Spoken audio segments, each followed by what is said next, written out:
This time on Ask Christian Counseling Associates, we meet with special guest, CCA Counselor Tyler Erickson, as we explore the deep and lasting impact of childhood sexual abuse and the unique challenges faced by survivors. Join the discussion as we offer insights into the Menendez Brothers Trial and how sexual abuse affects the behavior of individuals and families. Welcome, Tyler. Thank you for having me. Thanks for being on the podcast. Absolutely. So, we usually just start out, if that's okay, tell everybody about yourself. Tyler Erickson, counselor for CCA. How'd you make it here? What's your life like that got you into counseling? Great question. So, I'd like to describe my career path as a winding road and a journey. So, I'll start back when I was in high school. When I was in high school, I had a youth pastor. He was a real dynamic guy, Brian McSwan, if you might be listening to this. And he took us on mission trips to Guatemala, El Salvador, and Ecuador, and Guatemala again. And this was at a time, I think, when parents were more willing to let their students go on trips like this. I was a youth pastor for 5 years. I wanted to take my kids to another state, and I had parents objecting left and right.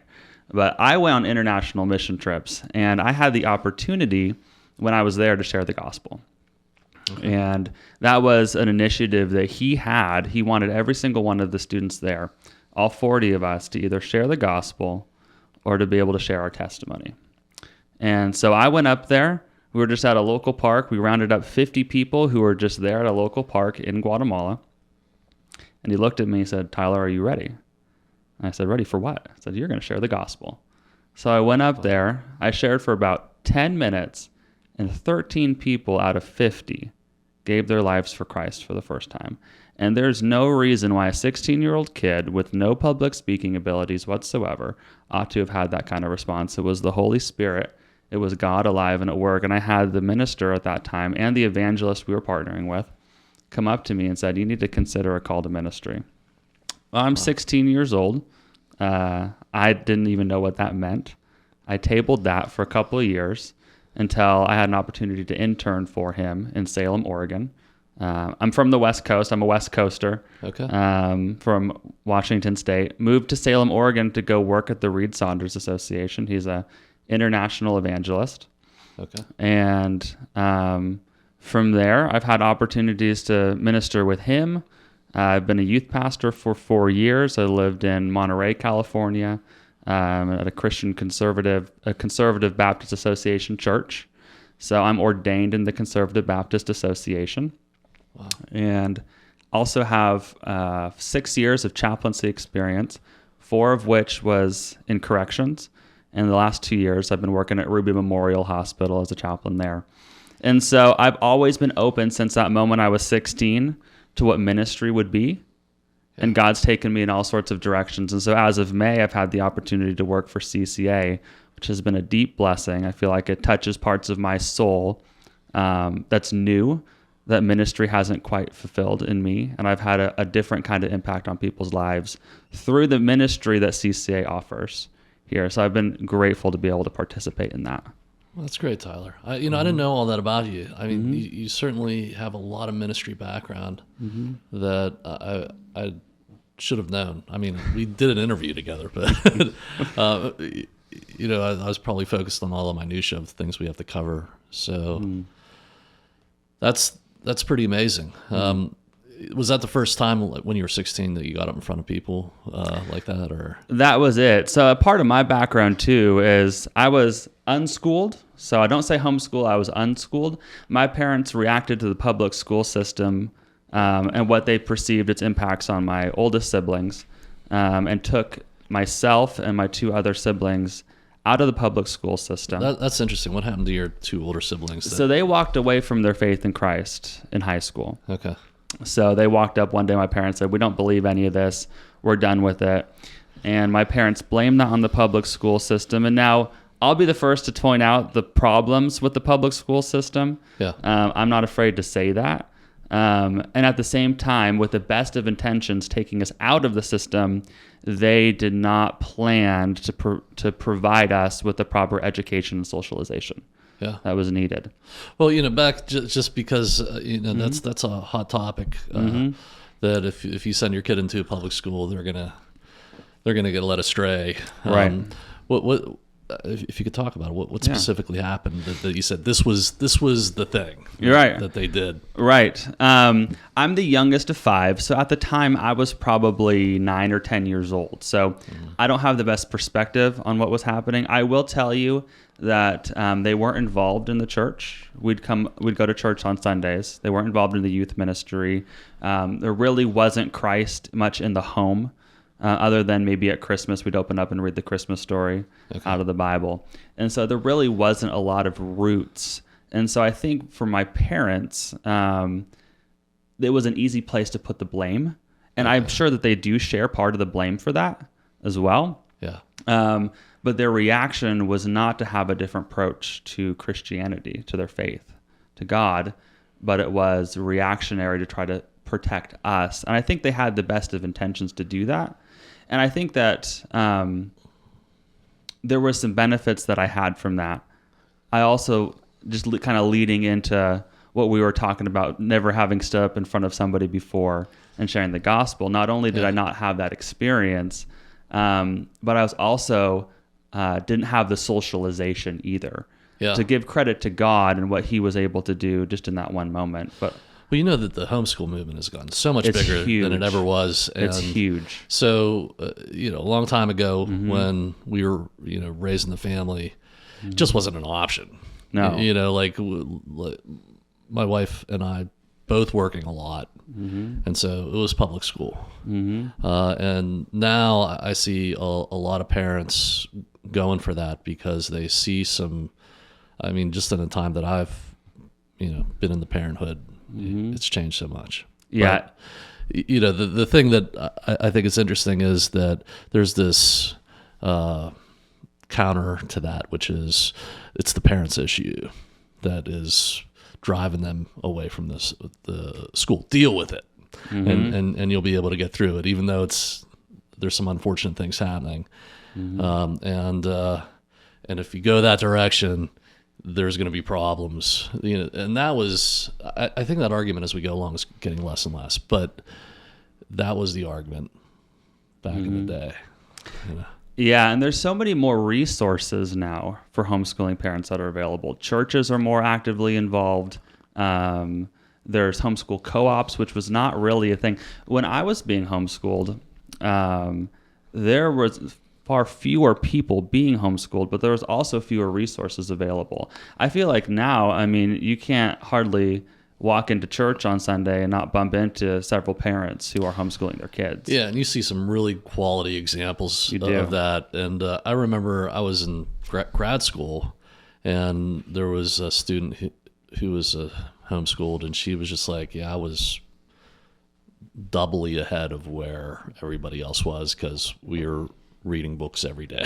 Yeah, exactly. You can take control of the education in your home. You're not kept down to the lowest common denominator in the classroom. You're not one out of 30 kids now in the classroom. You get to personalize and actually educate them at their level, which is the advantage. So would you say, based on your experience, that you would recommend homeschool? Or? Absolutely, I would. So my experience was unique. I think what I used to say, and I don't say this anymore, what I used to say is that sometimes parents can overestimate the challenges of the public school system and underestimate the challenges of homeschooling.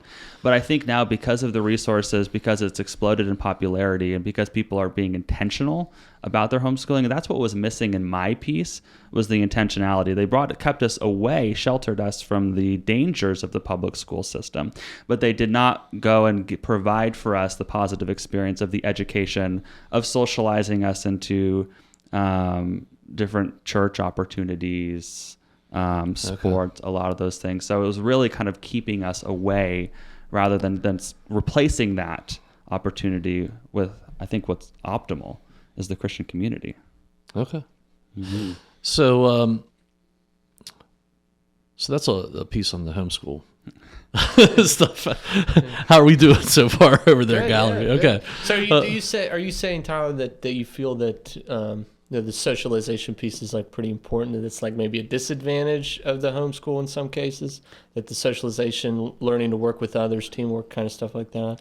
If there's not intentional steps to replace that, yeah. So you got to think about everything that the public school system in its ideal form is intended to be. You're working with peers, with your classmates. You're learning in a structured environment. You have authority figures that you can hopefully be as a role model and example for you.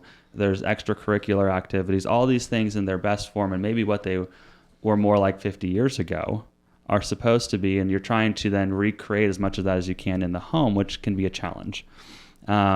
However, because there's more homeschooling resources out there, because there's supportive pastors and churches, there's more resources, homeschooling co-ops, I think there's a better opportunity to do that. And I don't think that my personal experience was the norm by any means.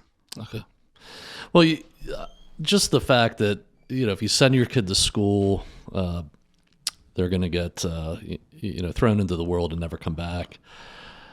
With public school, I think there's an argument for that, and definitely for university. Like once you get there, it gets really intense. But probably the way I would think about it was there was always this demonstration of what comes first.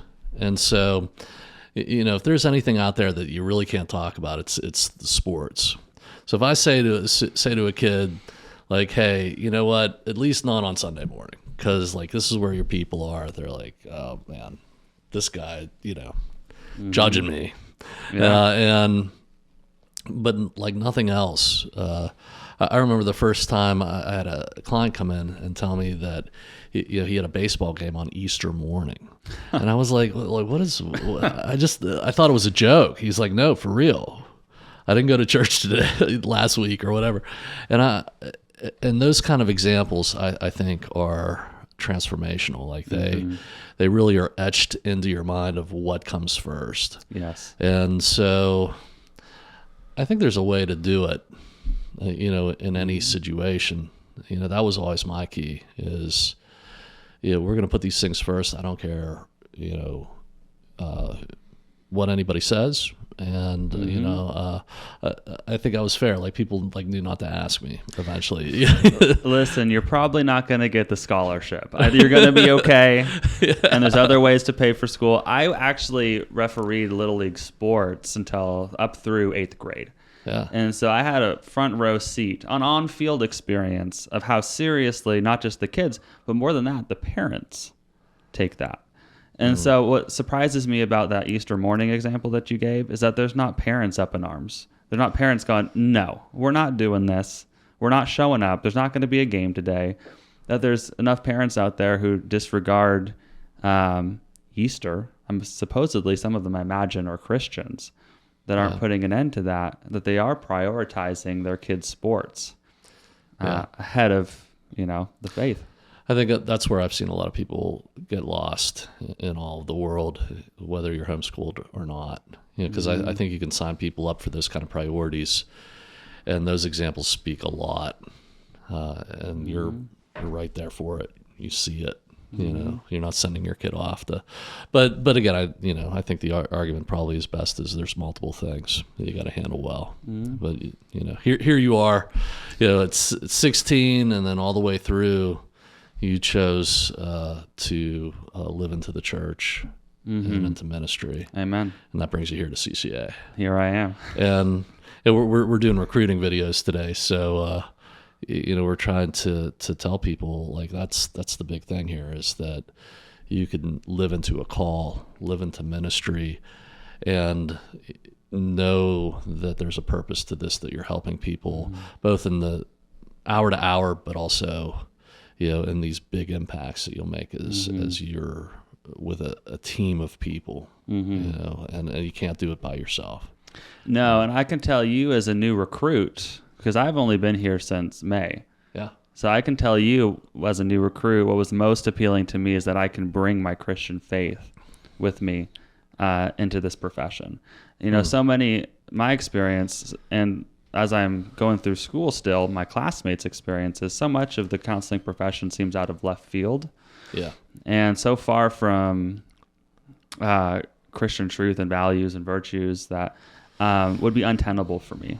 Most of the opportunities out there I would not feel welcomed in to work in. And CCA is the opposite. They actively encourage me to be the Christian person that I am and offer that as a ministry to the clients.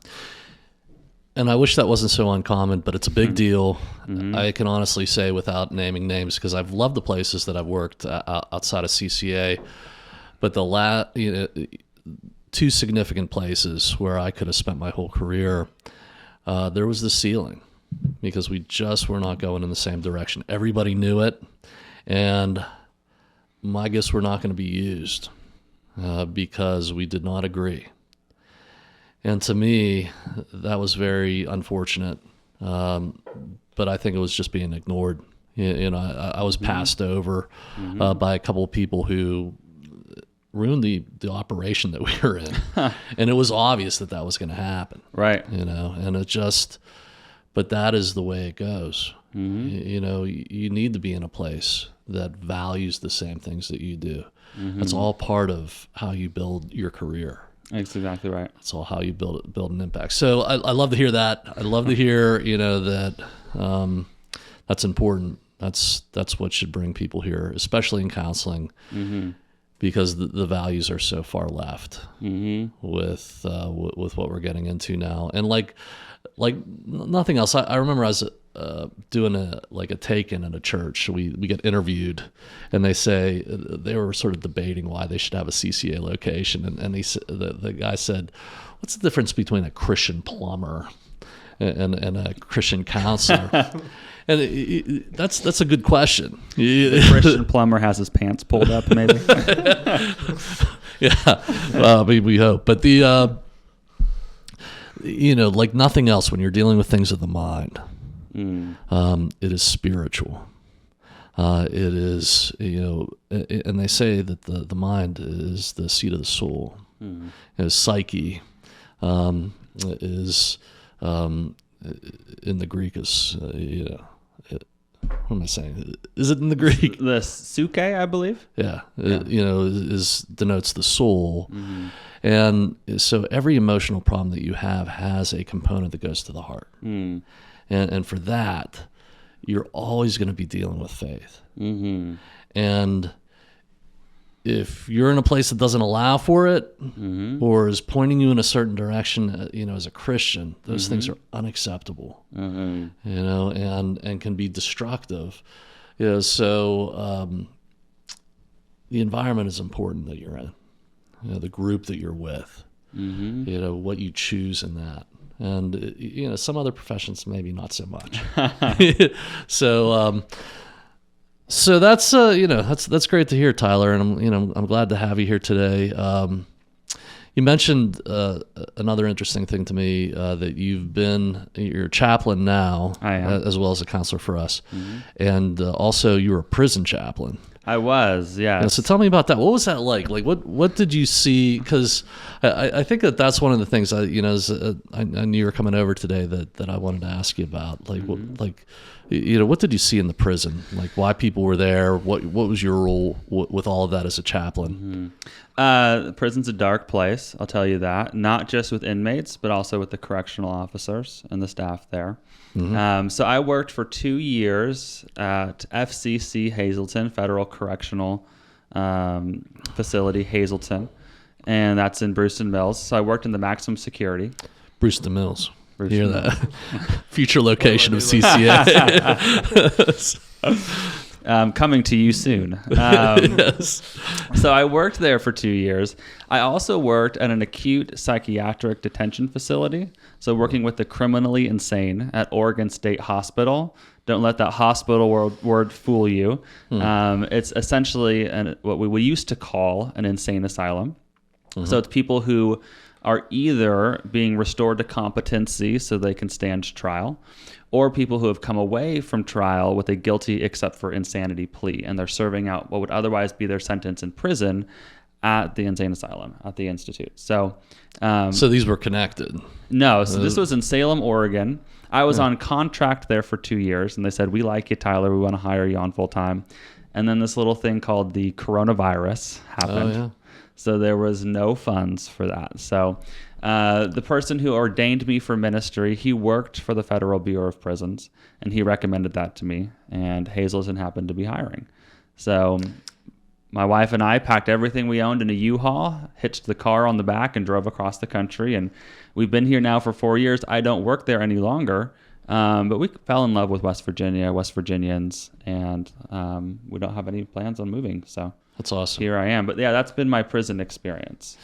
Okay, so so it's a dark place, and that's how you got there. Just from sort of one job to the other, and you stayed there for about 4 years. What were some of the things that were just important to you as you experienced that? I think what my objective more than anything else was to keep the chapel a place that was Christ-like, incarnational, meaning if they weren't going to experience grace, love, and mercy anywhere else in their lives, anywhere else in the prison, on the prison blocks with fellow inmates, their family back home, that at least they could come to a place where they would have unconditional positive regard. They would come in there, be treated like a human being. And through that approach, create a space that would leave opportunities to talk about Christ. Which did not happen every day. I don't want to fool anybody listening to this, but I have had opportunities that I wouldn't otherwise have because that was my approach to every single inmate there. And so I think that was humanizing in a way for them and opened up doors for ministry. But yes, I can tell you, some of the darkness that happened there, anything and everything that you can think of, the drug use, sexual abuse, physical abuse. A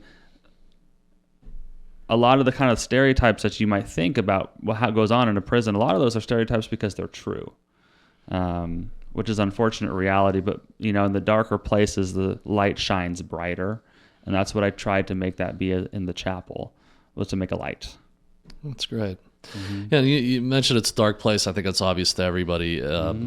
I tell stories about, I used to do the evaluations in one of the prisons over here for them to be released. It was it wasn't determinative, but they wanted to know if they were psychotic or some kind of instability that I just can guess. I was never told the purpose of why exactly I was doing it, but that they would want to know that before release. And so you would just, I just remember like everything being steel, of course, but it would, that door would open and go, and the guards they were like, all the time they were like pissed off, like that was it. And they didn't want to smile at you. And a couple times, like the people coming in for evaluation were just out of control. Like it was bad, or something weird happened. Yeah. And you just prepared yourself to have some extreme examples. Yeah. So yeah, absolutely. So when I think about like extreme examples of what led them to that point, I remember looking at the files of some of the inmates and just shaking my head and being aghast at seeing their life story on the page, of realizing that by 8, 9, 10, drugs and alcohol, 11, 12, 13 in gangs, 14, 15, 16 on the streets, and then picked up by law enforcement and in and out of the system ever since. And I just look at that and I go, this explains a lot of the behavior that we're seeing in the prison, and also breaks my heart that that's been their life experience. Not to justify their choices that led them to being there, just as a compassionate human being and as a Christian looking at that, recognizing the pain and destruction they've also experienced in their personal life. Yeah. Yeah, and this one story, I think I could tell it without giving up confidences, but the a long time ago, I was doing one of these evaluations, and one part of the evaluation, you had to catalog the tattoos, and you asked about faith, so somewhere in the sequence, if I just had boxes I was checking, asked the guy if he was a Christian. He was sort of like witnessing to me, and then I was like, well, he had these letters on his knuckles, and I was like, what is that? Because I couldn't tell. It was just random letters. And when he put them together, it spelled out, let. And he did that in a way that he was like saying something to me.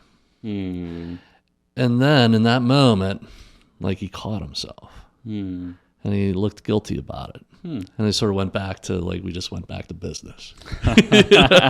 And it was just one of those weird things that like when you're in that environment, you're asking yourself like, you know, this could go wrong.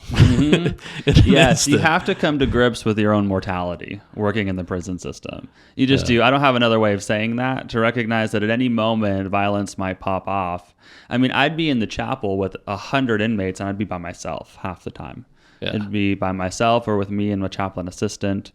And that's just the reality.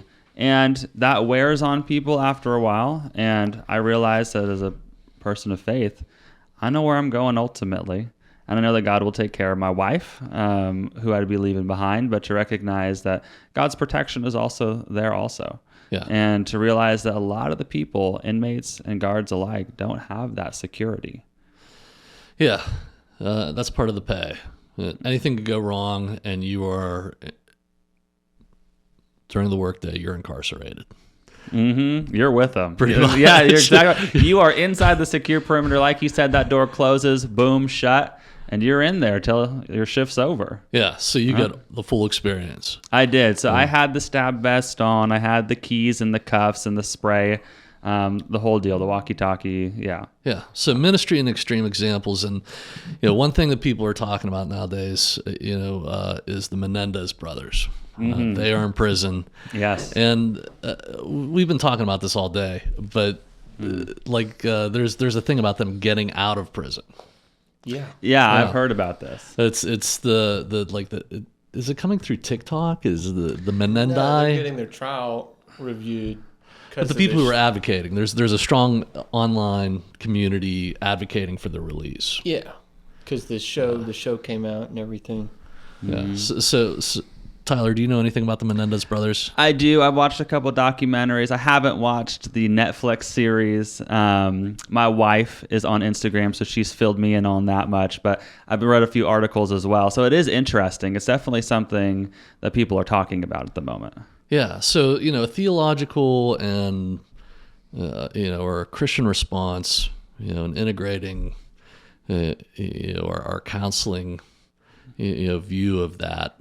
You know, which would be, well, how did all this happen? You know, so I was, you know, talking with the people around CCA about this. This happened in 1989. Just to place it in a timeline, August 20th, the Menendez parents are murdered by Eric and Lyle. So this is 30 years ago now. And they stated that they killed their parents in self-defense, and they believed their parents were going to kill them because they were threatening to report the sexual abuse of the father, which the mother knew about. Right. So there's Lyle and Eric, and this is a West Coast. This is what happened in, was it California? California, Beverly Santa Barbara. Hills. Okay, Beverly Hills. I don't know why Santa Barbara was in my head. The father and the mom, Jose and, was it Kitty's? Kitty, yep, Kitty. Okay, so you do know something about this. Yeah. Okay, good. Yeah, so what do we think about this? This is you know, the first thing I would just note is that sexual abuse. And perpetrated by parents. You know, the interesting comment I thought was here that we didn't expect that back then. That's the argument. Yeah, I think that the documentary kind of lays out that the jury, that the males on the jury in the first trial couldn't believe that sexual abuse could take place in that way. I'm pretty sure. That was an interesting split in that first trial. It was directly down gender lines. All of the women thought that he should be let off, or given a lesser sentence, I should say. And all the men said, no, this is a murder, lock him up. I found that an interesting part of that story. Yeah. Yeah, so why the split? It's a good question. I think what you were saying earlier, like, I don't think people understood that abuse like that could happen. It was possible. I think too, I think it's possible that women experience more abuse than men in that particular way, or know somebody who has. And so I think that they could empathize more possibly with that experience, whereas that might have been more challenging for the men. That's just one theory. Yeah, there's some type of just rejection. And I've been in clinical situations, both individual and group, where somebody is describing a sexual abuse history, and sometimes it's so extraordinary that the first thing that enters your head is like, is this real? Because it's so, like, some of the things that happen in the mind after that is introduced, and the way that is described, and then what happens in return to the people who are listening. You can visibly see it as that is being processed in a session, and it's one of the most extreme things in life. To have that, to be a victim of that. So psychologically, I would say that that's one of the most powerful, damaging things that could occur to somebody. Yeah. So this is part of the Menendez controversy, and so there was 2 trials, and the first one they couldn't agree. They said they're guilty, but they can't agree on the crime. Right. And then, so what was it? Manslaughter versus murder. Yep, that's what it was. Okay. And then in the second, the judge says you're not allowed to talk about the sexual abuse. It's very interesting. And all the documentaries say it was a different case after that. Right. Well, I mean, what's their defense at that point? That was taken off the table, and so that was the option. Clearly, they committed the crime. That wasn't a question. It was, what should the severity of the punishment be? What was how are we going to categorize the crime? Was that so? Yeah, you're right. 2 very different cases. Yeah, and there was from the pictures that I've seen, from the little understanding that I have, because now it's obvious to me as we talk about this, people have like studied this. Yes, we're all armchair psychologists, judges, juries. We're all of that now. I remember when that happened. I mean, this is pretty young, but it was on court TV, so you could watch it. Right, and it was just like looking at the Menendez brothers, like, this is just crazy. And I guess my thought was back then, like, hey, they shot their parents. But in that picture, they have 12 gauge shotguns, and I mean, it just looks like they went in guns blazing. Right. And it's a gruesome scene, and the police investigators say it's one of the most gruesome scenes that they were in on. It does not, when you look at that, seem like there was any kind of defense. It was like an assault, like militant. Right. Yes. And then there was some premeditation, possibly, like they went out and they came back. Their story is like I had to go upstairs. It was going to happen now. But the parents are like sitting on the couch. Yeah, there's watching TV. There's no imminent abuse happening. It was premeditated. They drove all the way to San Diego to go pick up the guns. They picked up the shells. They lied when they called the police. So, one of the things that I've realized, because full disclosure, I was not born when this crime happened. So I, like many young people, are now looking back as an artifact of history. No offense to you. I'm sorry to say that. I'm trying to deal with it. Seems just like yesterday, folks. But that's important. Yes. Because the lived experience of this, I believe, changes it all. I think so too. And one of the things that's interesting about this Instagram justice, I'll call it, that's happening, and not just about this, but there's been other cases too, like Making a Murderer was one several years ago that was real popular. Also true crime. And we have to realize that any little clips on Instagram, any Netflix series is not designed to give you the facts. It's designed to get an audience and to make money. So they're trying to sensationalize and get eyeballs. You know, as I was kind of preparing for this podcast today, just looking back over this case, I was scrolling on YouTube and I realized that the raw footage, an unedited footage from the courtroom, had just like a few thousand views on it, as opposed to the millions of views that you'd look on an Instagram clip or Netflix and all these other things. So if people were truly interested in seeing this through the lens of justice and understanding the facts, you'd think that would be kind of flipped. But. Yeah, and I don't know when they went on trial, but like we had Court TV was sort of new, and I, in looking at this, I learned that Court TV is still there. I don't know if anybody watches it. Certainly it wasn't something that you literally watched. It was on in the background. So this started to occur over Oliver North, and I forget what that was called, but they were investigating Ronald Reagan, and I was on vacation, and it was just the channel that was on in the background of everything. And every once in a while you looked at Oliver North and you're like, man, he's screwed. and that was sort of, somebody would kind of joke about it, but it was just going on. And that was completely new. Like you really, I mean, you'd have the TV going on in the background, but there'd be cartoons back there, and now there's people on trial, maybe losing their whole lives. And it was like, but you couldn't watch it for more than 5 minutes because it was extremely boring. Yeah. It's not like what's on Netflix. Right. Where somehow, comparatively, there's a full 2 hours of, wow, this is entertaining. Yes. And that changes it all. There has to be a built-in conflict, too. Otherwise, if it's just obvious from the beginning, they're not going to watch past the first episode. So they have to create that tension also. But you're exactly right. I mean, nobody's poring over the hours and hours of all these courtroom sessions because it would probably put you to sleep. Yeah. But I was reminded, through the entertainment part of it,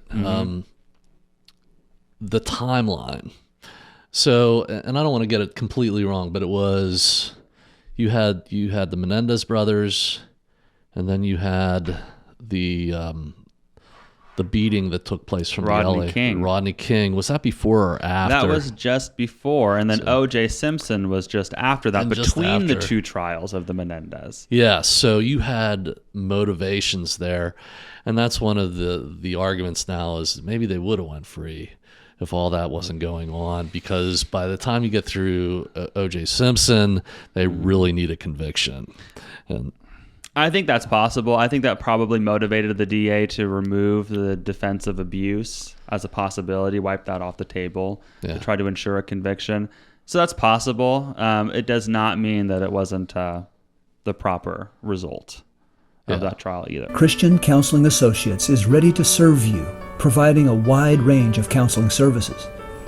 Christian counseling is accessible to everyone. We serve both Christians who want their faith integrated into the counseling process, or those holding any beliefs or attitudes toward spirituality. With many years of counseling experience, our counselors are professional, licensed, highly trained, and rooted in their commitment to their church and communities. CCA is able to provide a full range of clinical counseling services. For more information, visit our website at www.ccawpa.com.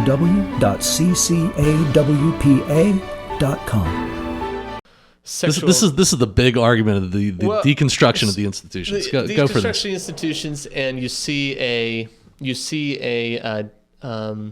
like all the sexual abuse stuff. Really, the big things that took place was like the Catholic Church, the like stuff like Hillsong, Jerry Sandusky. None of that stuff had happened until 2010. So you see this public outcry of distrust in the institutions, and you see like all of this sexual abuse. So the like theory is like, if you would try this today, would the people on that first jury maybe be more being able to believe that sexual abuse happened, because we have such a, all of these cases now that have come out where there's just a full admission. This goes on, and those people deserve to die.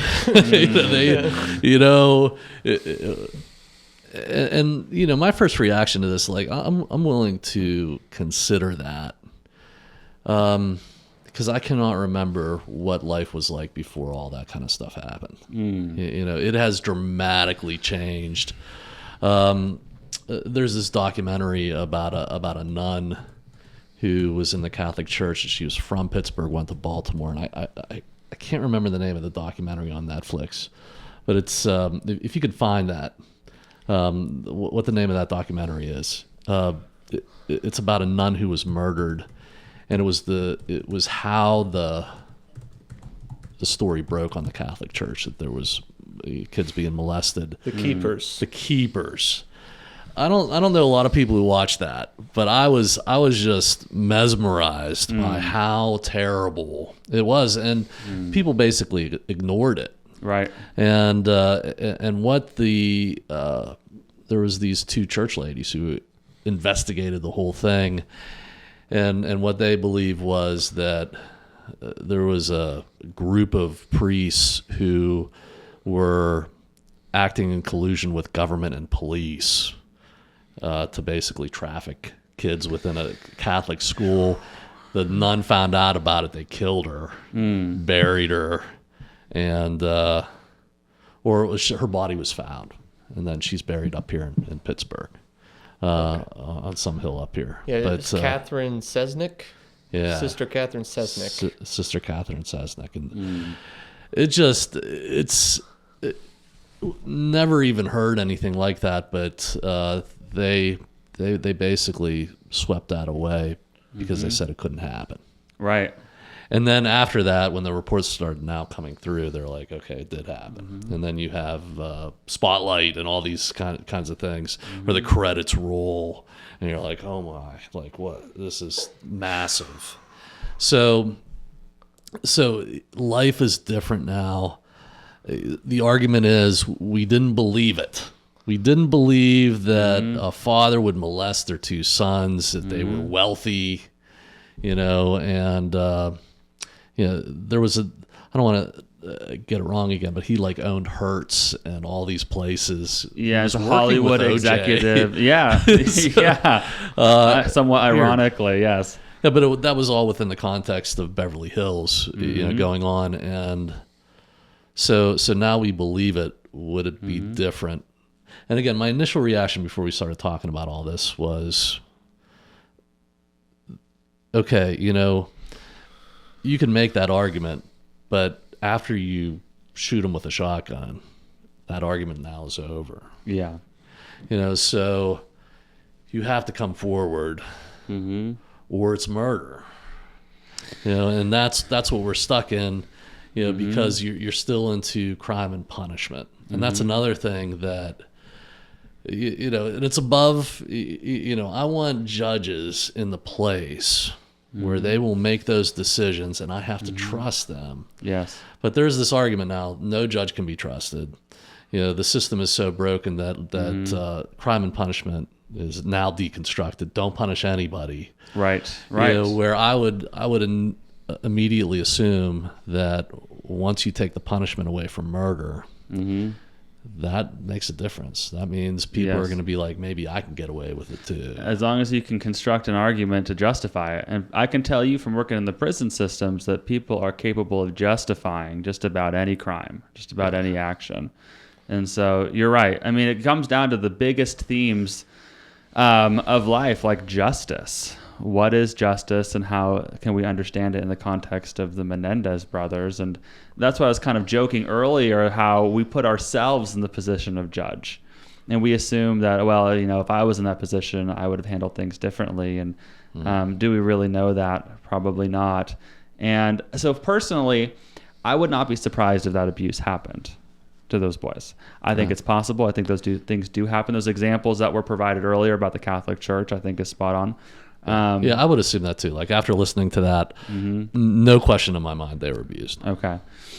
Given that reality, I think you're exactly right. If they had called the police and said, I shot my parents, and taken ownership of that, and then during the questioning, telling them up front, you know, what had happened to them, I think that would be different. But cleaning up the shells, lying about it. And the reality is they only came out and confessed when a letter was found that they had written acknowledging their crime. And then there was the whole thing with Dr. Oziel. Did you hear about that element I of was it? just about to get to him Yeah, next. yeah. What Scumbag therapist. I'm really curious to hear what you have to say about him. Yeah. Well, yeah.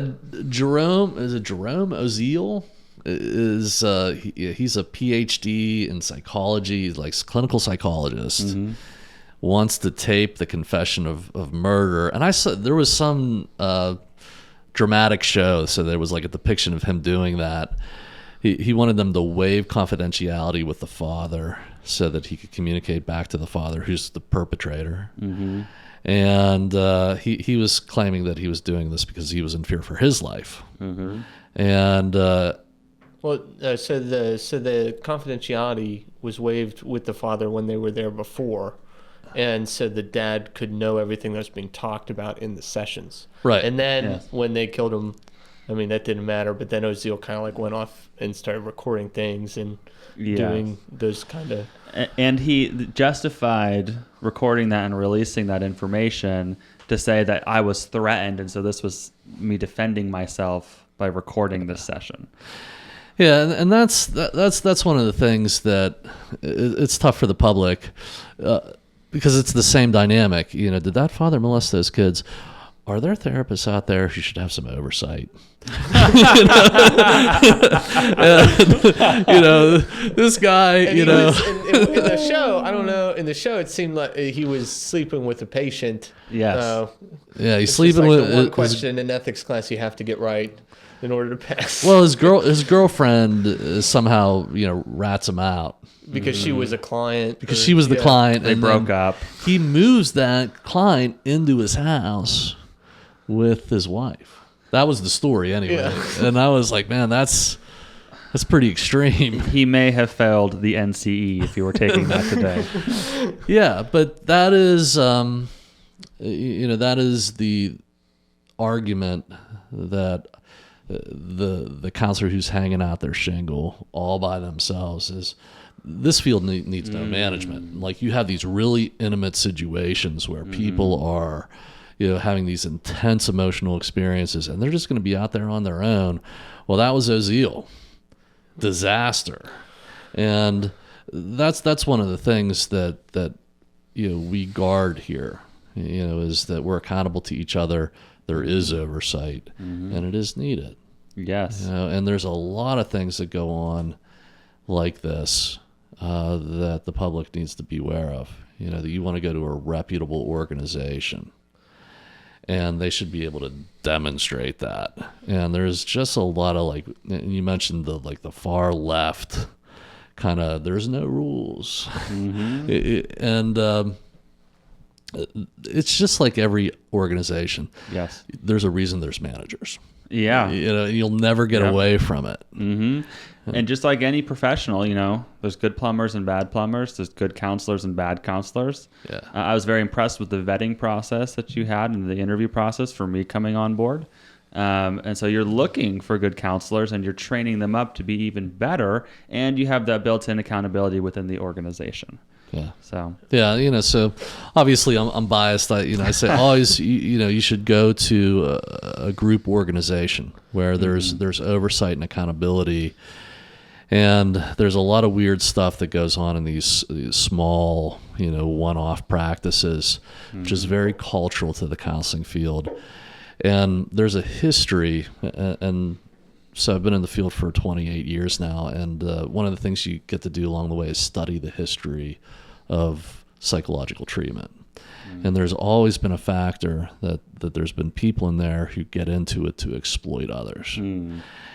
And it's just the human dynamic that you can't get away from. But that's why we don't have the psychiatric hospitals anymore, not in the way that we did. Right. It was a very ambitious movement, but it in the back wards, there was stuff going on back there that they did not know how to stop. And you probably know this more than I do. It's interesting. There was one reporter that went into one insane asylum. I don't remember the name of the institution. They reported abuse. Likely was happening. I don't deny that reporting. And that started a movement across the country to shut them down. And so the abuse stopped. However, you look around on the streets at the homeless crisis, And you think, how compassionate is it to leave these people who are profoundly mentally ill out in the conditions on the streets? And I'm coming from the West Coast, so in Morgantown on High Street, you'll see a handful of folks who are unsheltered. You go to the West Coast and go to Seattle, Portland, even where I'm from, Bellingham, Washington, which is largely unrecognizable in some ways when I go home to visit. It's sad. Yeah. Overrun. And I think there's a good case to be made to bring them back personally and to run them more effectively. Again, that word you use, management, oversight. Yeah. Because there is a percentage of the population that needs that sheltering, needs 3 meals a day, and needs a place to get medication and treatment. This is extremely interesting to me. I don't know if it is anybody else. I'm just going to trust if I take 5 minutes on this. There's a asylum in West Virginia. It's like a museum now. I don't know if you've ever been there. But I haven't. I've heard of it, but I haven't been there. I forget the name of it, and but we toured that, and they're trying to change it into like a haunted mansion, which is a shame, because the place is beautiful, and they walk you through, and they talk about the challenges, and then there was a good Kings Park documentary. It had something like 17,000 patients or something. It was one of the 3 largest in the country. Oh my goodness! In New York, and they shut that down, and it's still in ruins. People talk about their experiences, but there was abuse there. Eventually, it gets underfunded, and there's a dynamic that happened. But what you had there, the people who started it, it's always easier to start something out than it is to maintain it. But you had people who were being interviewed who were saying, like, yeah, we were underfunded, but we did the best we could, and we managed it, and we did a good job. Like my ward, my building, it was always top shape, and our people were well treated. And that's the thing, is that at some point it was let go, but you're well managed. Yeah, like that was a nice system. And but you had this problem that there was the back ward, which in the beginning of the whole asylum movement, as far as I understand it, they were promising a cure, and so there was like this 15 to 18% of people that don't get any better, right? And it's so extreme that anybody can get ground down by having to care for that. And that is that's the worst of what you see on the streets. Yes, absolutely. Part of me is this personal to me because I have a brother with schizophrenia, and so he has been on and off homeless for the last 10 to 15 years, and he is profoundly mentally ill. And I just think about him, how much better off he would be to be in a facility, even if there isn't that cure. And I agree with you. I think that there are some folks who there isn't necessarily a cure. Maybe you can manage it better. At the very least, they can be in an environment where they're sheltered and they're fed and they're medicated and they're with people given the opportunity to get better. And I think that as a country, it's truly the compassionate choice to provide them a place to be, rather than just going, well, if that's the lifestyle that they want to live out on the streets, go ahead. There are those folks that do that, and there's people who are transient, who are homeless for a small period of time, but there's also people, so Como 4 News, which is a local news station for Seattle, put out a documentary called The Death of Seattle. And it was about the homeless crisis. And they just showed raw footage of some of the homeless who are out there. And you couldn't help but have your heart broken seeing these people and the conditions that they're living in. And then just the mental anguish that they're going through day to day without any help. And the best that city seems to have been able to do is just to offer them clean needles and a place to engage in their drug addiction. A lot of severe drug use. Handing out water and food. And we talk about a cure, that's certainly not going to be it, and I don't think that's compassionate. Yeah, and supposedly in the wealthiest country in the world, that we couldn't do better. I'm optimistic about that. It's sort of like on our list of things to do when we grow up, get resources that. This is what's on my mind. I don't know if you've ever heard of this. Soteria houses. I haven't. Look that up. Make sure I'm getting it right. Soteria houses? Yeah. So there was over and over again, I teach the intro section in psych at University of Pittsburgh, and they would always highlight Geel. It was a town. The patron saint was Saint Dimphna. It was the patron saint of the mentally ill. Okay. And what they had done is they integrated the psychiatric patients in with the community. So if you reached a certain level, you could go out into the town, and the people would would bring them into the family, and you could sort of eventually come and go. And it was studied, and it had the most cases of remission and stability, and lowest uses and need for psychiatric medication. Far superior to anything that we have in the United States. And it related back to the study on Soteria. Am I getting that right? Is this what you're talking about? The Soteria communities? Yeah, that looks like it. So AI is pulled up right there. So they had better results with that model. Yeah, so it was there was studies, and this was done in California in the 70s and early 80s. So we still had the old medications, and they compared the results of improvement to with medication to if you got a person who had their first psychotic break or second and hadn't been medicated yet. They had about a remission rate of like 50 to 60%. Wow. And then the 40% that was left had superior results, and it was delivered by untrained clinicians. It's just people go in and say, okay, you need to empathize, and without digging too far into it, they would do this this empathy training where if the person was like, the UFO is going to pick me up at the park, they're like, okay, let's go, I'm excited for you, and then when it didn't show up, it was like, oh, I'm disappointed with you, and they would stay in that, and it would take like a year or two. Wow. And the results were very good. Now here's again, like what we get into is it wasn't 100%. And that's what like the public wants is I want results. Yes. And I want it now. It's so hard to stomach to think that some people aren't going to get back to a baseline, a normal baseline, that what we think about, just an average citizen, that some people that's not achievable for them. That's a hard pill to swallow, especially for family members. Right. Who this is, personal to them. They know somebody who's in that condition. Yeah. But it sounds like the community aspect was the big difference for that model. It was very healing, and what you knew in that aspect was that they were being well treated. So it was a trade-off. It wasn't exactly a solution. And we say that here. There's no solutions, only trade-offs. Thomas Sowell. Yes, Thomas Sowell. One of my favorite quotes. It's so true.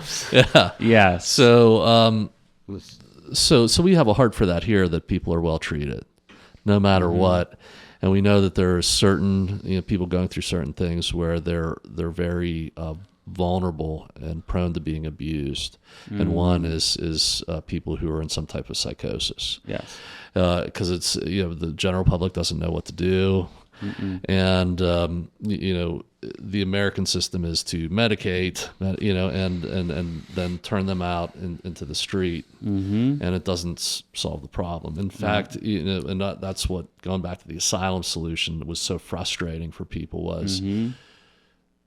To some extent, there is no solution. Right.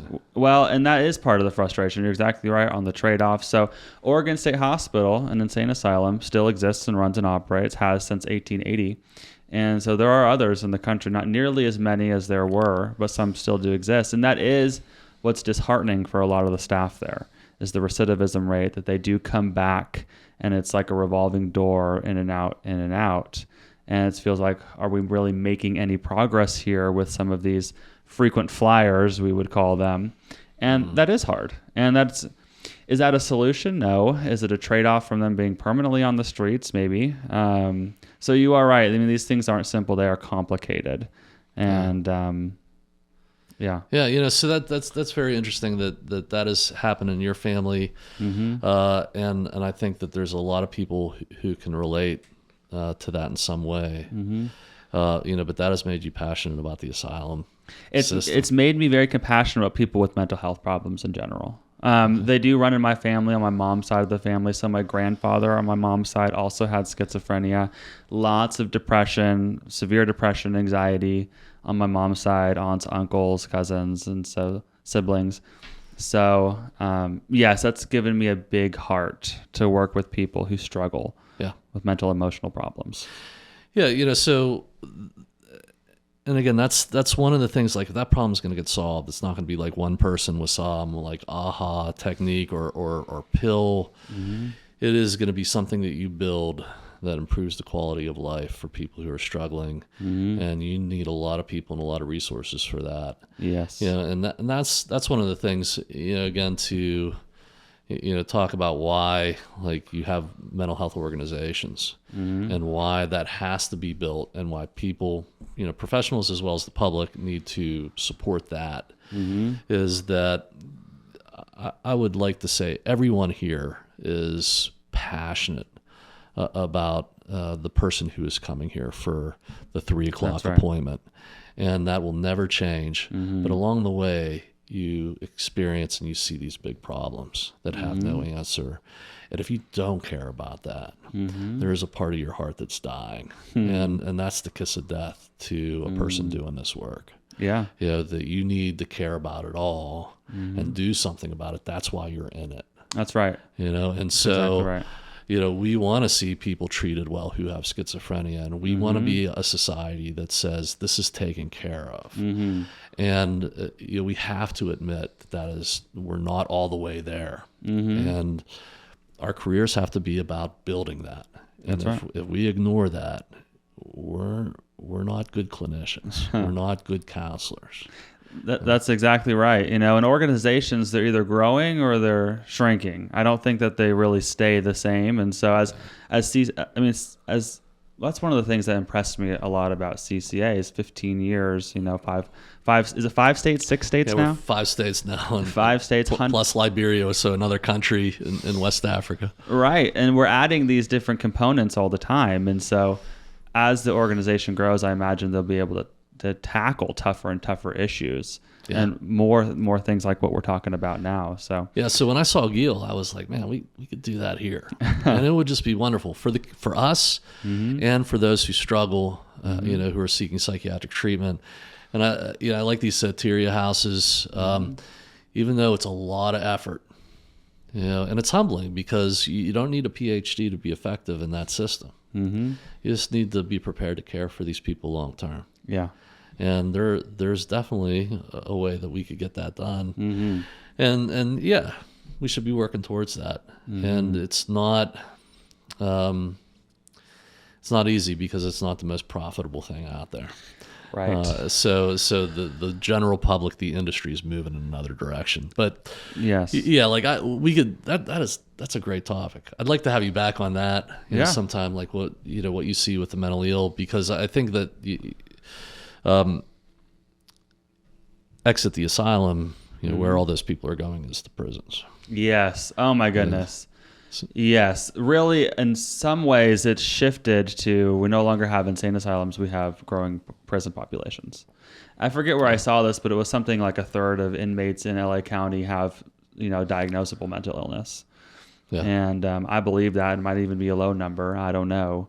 But yes, and that's in an environment that, yes, they have psychologists on staff, not very many, and they're not on the block. These people are living day to day with other inmates who don't necessarily have this. And I remember having a conversation with one of my orderlies. So for those of you who don't work in a prison, orderly is somebody who works, an inmate who works for you in your assigned area. So for me in the chapel. And we're having a conversation. I just said, what's the hardest thing about being in here? Like what's difficult for you? And he said, you never know the state of mind of the person sitting next to you. Right. You have no idea their inner demons. That was his words, inner demons they're dealing with. What phone call they had when they called back at home. You have no idea if they might just go off You might be sitting there at breakfast, and just the chaos and the uncertainty of all of that. So, yeah, there's a real mental health crisis inside of our prison systems. And your average CO who's high school educated, no knock on anybody, who's high school educated, but they don't have the specialized training to deal with that yet. They're in there with 100 inmates on the block for 8 or 16 hours if they're working a double. Yeah. And they're expected to manage that. So you're right, it is a problem. Yeah, there's a lot going on there. Mm-hmm. And so that's a whole big thing there. Mm-hmm. And bring us back to Menendez. Yeah. Where we left off. Jerome Oziel is an example of a person who's not going to get it done. Well, so I also wanted to point out that there was Dr. William Vickery, and he was in the documentary that I had watched, and he was the one who came in and did the assessment and spoke for the defense, and really kind of uncovered like the abuse and all that stuff. So you're able to see like a really prime example of a person who's kind of abusing their position, whereas there's a counselor that could really do a good job and try to get justice in that situation. Yeah, that's a great point. Yeah. Well, I'm thinking that we'd like to speak today just to all those who are listening that people are remembering a trauma that they've been through in sexual abuse, and that we are prepared to meet with you and to deal with that, and that there's this cycle of abuse that happens, and that was what was going on with the Menendez case. And the studies will show that prolonged abuse, especially sexual abuse, people are going to develop mental health issues, and in such a way that it's going to change the way that you behave. Yeah. So it was a valid thing for them, for the court to say, that they were under an influence that it doesn't justify, but can explain, how we get to, murder. Yeah, and that's a great point. And thanks for bringing that up, because you're right. There are people here who have experienced that who are probably listening in, and it's important to say. And I think people who are well-adjusted and live in a healthy home life don't commit those kinds of crimes, typically speaking. That usually there was something that was not right going on in that home. Right. And, we've heard a lot of stories and things that have reached the national level have happened around, in Western PA. If you dig into those family situations, there's often some very broken cycle of abuse and mistreatment that if it's reported, we're mandated reporters. So that's the first step. We'll go through a process and it'll change. And even if you're on the other side of that, it is worth deprogramming that. And so it does not carry forward into the future and influence or continue to influence your future in the way that it is. It's not one of those things that we're going to say, you're going to completely forget about that. Or, it's that is a life-changing and damaging event, and so it's not uncommon though, and that's the second dynamic that we're looking at, that it was shocking to see the Menendez trial. Maybe some people didn't believe that. And again, we're in a different time now, but it is not uncommon for families to harbor secrets. And, for those not to get talked about for a whole generation. And so, this was, there was that dynamic there on, keeping that a secret. And that very well could have been that the parents would be willing to kill to try to keep that in. I would say that around here, there's certain things you don't want to talk about. It could change your whole life, and that changes people's motivations. So that's clearly there. The other item here I think is really important is that they were male. Yes. We talk about female sexual abuse, but then you add that a father abusing the son, and all of the unique challenges, the pressures in society to suppress that. Yes. That went in, and it makes it for the Netflix and all these documentaries, it's very compelling to try to figure out what the heck was going on there. Yes, and it's interesting you talk about the aspect of them being men, because that was what kept out that evidence. That was their justification for the second trial, was to say, well, you can't use the battered woman excuse or defense. Yeah, they were talking about that. Yes. That was interesting. So if they were women, then according to that second trial, then that could have been admissible. But because they weren't, so that kind of speaks to the attitudes of the time between men and women in that topic of abuse. Yeah. And just to put this on the table, in your experience, and it's important to talk about, how does prolonged sexual abuse affect the psychological development of young boys? What would you say to that? I will say, as an intern counselor in training and as a minister who has worked with folks who have experienced that themselves, is it leaves a profound imprint that they need help and early intervention. I can't help but wonder if it wasn't Dr. Oziel, if it was a different counselor, without that arrangement for all that to be divulged, how that story could have ended differently. I can't help but think that if they had that intervention at that time. I completely agree. It could have. I mean, we probably wouldn't be talking about this story right now. And you're talking about things that affected the whole nation, right? It's in the psyche of everyone, and that's part of why it's compelling. You have these dynamics of being powerless, and survival, dynamics in this, and you use the word imprinted, and that is a good word to use. That this enters into your mind and your heart, and it gets lodged in there, and it's extreme. It causes a lot of damage. I mean, that's going to be guaranteed. But when you think about issues of trust, ability to be close with people, you will start to see signs in that. And sometimes people are struggling, and in this field, like in the old school, it was always like you were sexually abused, and you had clinicians who would almost magically read into that. We don't allow for that anymore. That you cannot just assume that, but people would assume, because that was the explanation for why somebody was so shattered. Now we know that other things can happen, but it in an instance of sexual abuse, there's a lot of damage that's done, and that you should come and deal with that. It's going to be very important, and it can change the whole trajectory.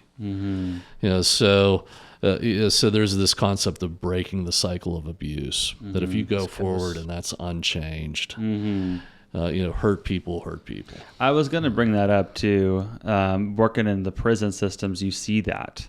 Looking at their files, looking at their psychological files, because when you're looking to see who you're going to hire, for example, into the chapel, or somebody's seeing you for pastoral counseling, sometimes it's helpful to get the backstory, and it's there and it's available to the staff who work there. And so occasionally I read into the files of some of these inmates, and you see the abuse that they experienced in childhood at young ages, and then you see the crimes that they've committed that are similar. So one of the interesting things that's about the chapel is that you get a higher percentage of the sex offenders who come in for chapel services, because it's seen as a safe environment for them to come, an otherwise extra hostile environment, more so than normal for that population, because they do get victimized there as well. So, yeah, that's interesting. Why does the prison population of everybody who's committed crimes, and maybe this is obvious, but why are they so focused on, if you're a sexual offender, you're the worst of the worst? That's a good question. I've asked myself that question before of, okay, so you have a murderer, you've ended somebody else's life in that case, and the other, you've committed the sexual violence towards somebody else, and yes, you've in many ways created severe damage to their life, and they're still living. So why are we making these determinations? And that's a good question. I think, there's a lot of people out there, and in some ways myself included, that cannot understand that crime, that cannot understand that attraction, and then committing acts of sexual violence, especially towards children. It seems so backwards and dark that I can't even allow my mind to go there. I could think about that. I could picture being so enraged at somebody else that I'd want to harm them, but I can't picture that for sexual abuse with a child. And there's these hierarchies too that happen in the prison. But yeah, go ahead. Well, it's just that, maybe that's it. It's just that this is the unthinkable. Mm-hmm. And you have many people who are in prison. They're walking examples of perpetrating the unthinkable. Mm-hmm. It's prevalent. Mm-hmm. I don't have a statistic on it. I don't think that you could get at an accurate statistic. You just have the amount of offenders that are caught. Mm. But that is a cornerstone of this. And if the Menendez brothers were receiving treatment now, what would that look like, and how would that change their perspective? But the other part of this, you mentioned that you've worked on units that not guilty by reasons of insanity, and preparing to get back out. That would be something we talked about in the psych classes all the time, and that was probably my point where, I could seem heartless in this, and I don't want to seem like that, but it was to say that I was affected by this, or I was afraid for my life, and then you shot your parents. Yeah. We've always advocated that, especially now in this society, it's see something, say something. I mean, it's not. There's some extremely difficult things, but you cannot expect to tell that story after the fact. Yes. Or if you are, experiencing things in your life that are telling you, or somebody else is telling you, that you are getting out of control. Mm-hmm. You and the people around you are responsible for getting help and putting protections around that. Yes. So worse things do not happen. Yes. And I think that we're starting to ask that question more and more as you have the mentally ill who are going into schools and other facilities and shooting them up and things like that, where that's not every person who struggles with whatever type of thing that you want to put on the table, but if that is in your mind, and that has become like the direction you're going, you need to do something about that. Yes. And that for the Menendez, that's why I'm saying that there's no other determination than murder on that. I completely agree. And I it's funny because after watching one of these documentaries with my wife, her and I took different sides on that issue, which is funny because that was the first trial. It was split men and women. And I think really what it came down to for me was a couple different things, some that you've already touched on. One is that they also murdered their mother. She never abused them. So they didn't just murder the perpetrator, they also murdered their mom. Yeah. The other thing is Lyle hadn't been abused since he was young, as opposed to Eric, who was continual. He came home from college from Princeton, and that's when they concocted this plan to drive down, get the gun, and commit this crime.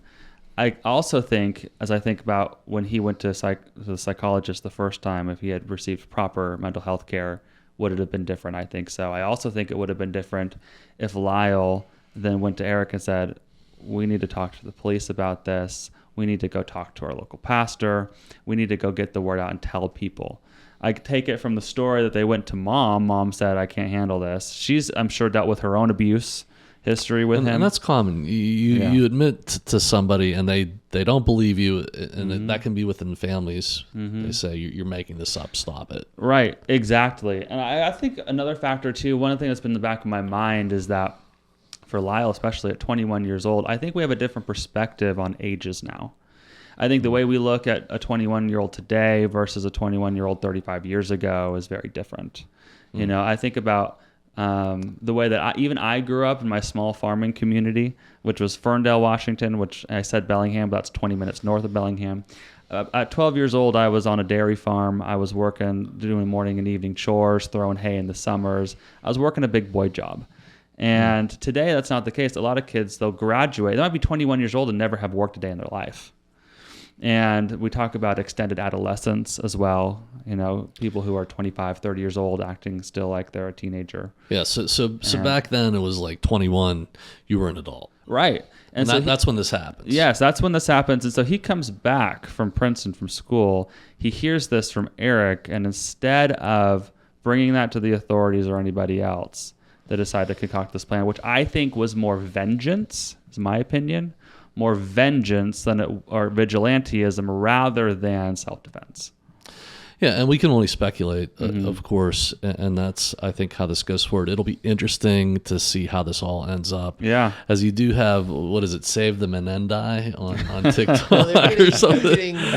I guess Menendez doesn't quite roll off the tongue. I don't know why it's that way. But. Well, I looked it up here, and it says they're going to be resentenced on December 11th, and I think that what they're between is not that they're not guilty because of this, but it's because of the life without the possibility of parole, that they served a crime and never got out of prison. They're going to reduce it to manslaughter because that's what they think if they retried it, that it would be done today.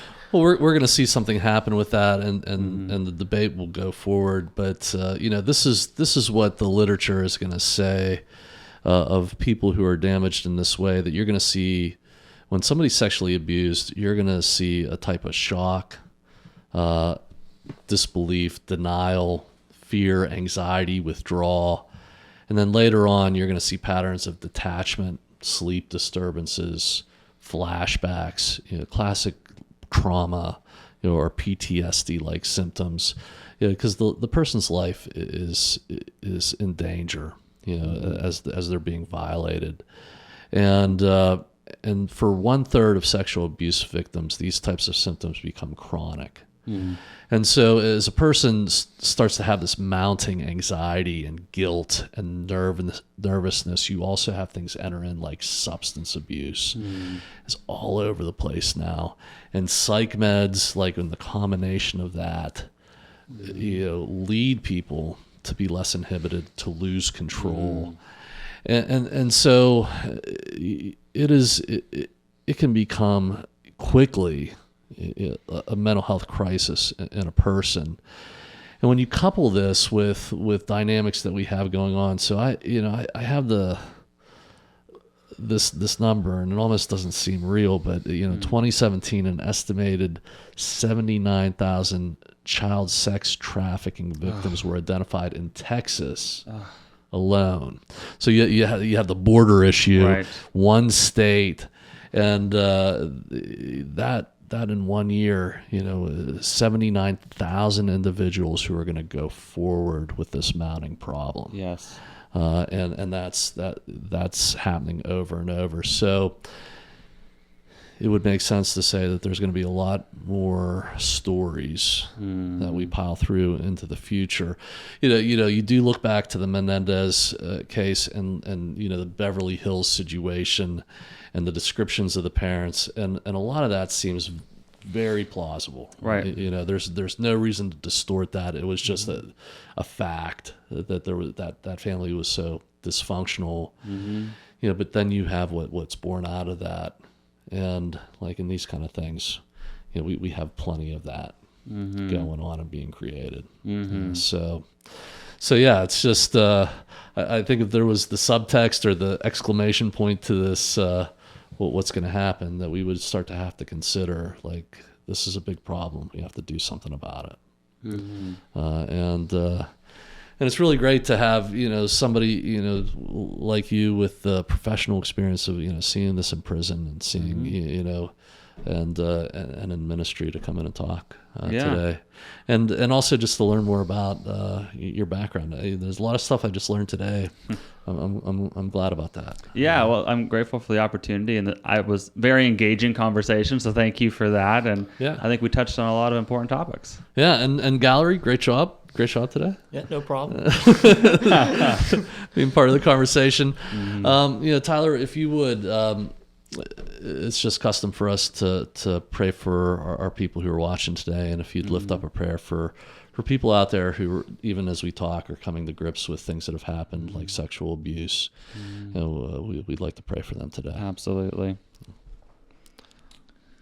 God, we lift up everybody in this room and everybody back at home listening to this, that you would provide your presence, love, and support for any parts of their souls that were connecting to some of the themes that we talked about today. Any of the grief, trauma, sexual abuse of other kinds, God, I pray that you would speak directly to those parts of their soul, that they would have the courage to get the help and the care and the support that they need, and that ultimately your healing would be provided. God, we pray also for this nation and for this world. You know the darkness and the pains that exist, and you are the source of light. So we pray that you would shine your light down, God. We need you, so we pray for more of you. We ask all this and more in Jesus' name. Amen. Amen. Tyler Erickson, thanks for being here with us today. Thank you very much. Thanks, folks, for watching and listening. We'll see you next time.